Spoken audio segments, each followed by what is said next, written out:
Halo teman-teman, saya Zumrotus akan menjelaskan perkembangan komputer dari masa ke masa.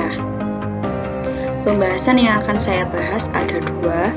Yang pertama, pengertian komputer, dan yang kedua, perkembangan komputer dari masa ke masa.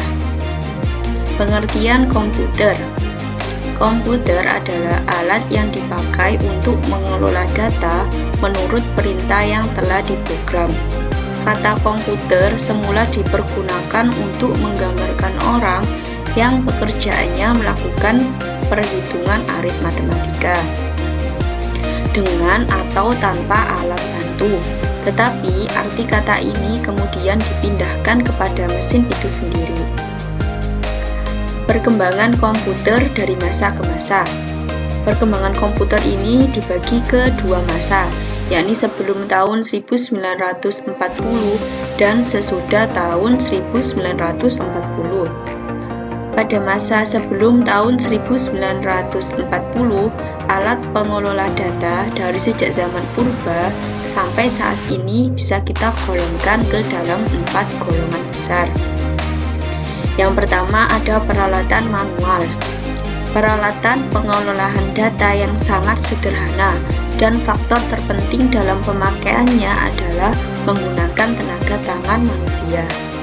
Yang kedua, peralatan mekanik. Peralatan yang sudah berbentuk mekanik yang digerakkan dengan tangan secara manual. Yang ketiga, peralatan mekanik elektronik.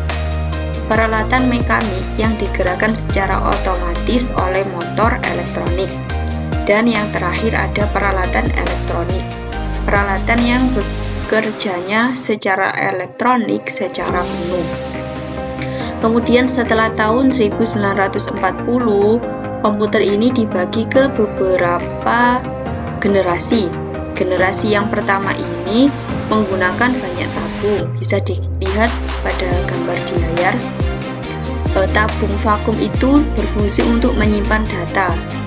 Kelemahannya cepat panas dan mudah terbakar, serta membutuhkan banyak tenaga elektron atau listrik, serta hanya dipakai untuk menyelesaikan perhitungan saja. Kemudian generasi yang kedua. Generasi yang kedua ini transistor sudah ditemukan sebagai pengganti tabung vakum. Mesinnya pun relatif lebih kecil, serta pada masa itu juga mengembangkan inti magnetik. Maka komputer ini menjadi lebih cepat dan dapat diandalkan serta menghemat energi.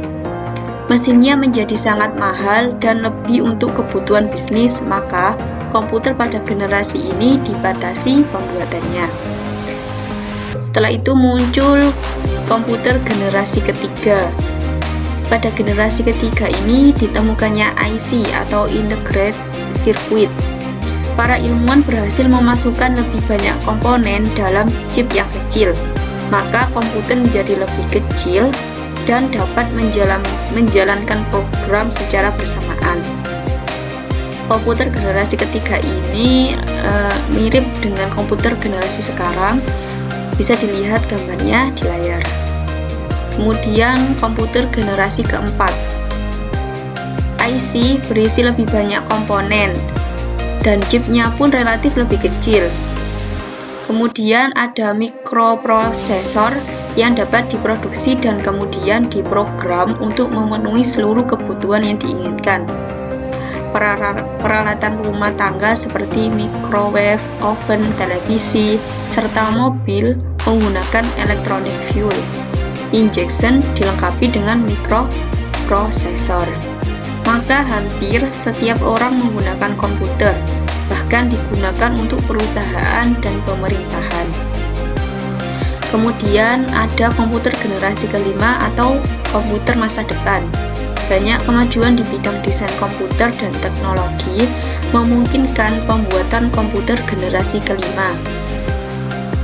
Jepang adalah negara yang terkenal dalam sosialisasi jargon dan proyek komputer generasi kelima, di mana komputer ini nantinya dapat mempercepat informasi. Kurang lebih kira-kira komputer generasi kelima ini seperti ini, bisa dilihat di gambar. Kemudian, kesimpulan dari apa yang saya bahas, komputer adalah alat yang dipakai untuk mengelola data menurut perintah yang telah diprogram. Berdasarkan perkembangan teknologi komputer, maka perkembangannya dapat kita bagi menjadi dua bagian, yaitu sebelum tahun 1940 dan setelah tahun 1940. Pada tahun 1940 dapat digolongkan ke dalam 4 golongan besar, yakni peralatan manual, peralatan mekanik elektronik, dan peralatan elektrik. Sedangkan setelah tahun 1940, komputer sudah mulai berkembang hingga pada kita saat ini. Kurang lebih itu yang bisa saya bahas. Terima kasih, sampai jumpa lagi.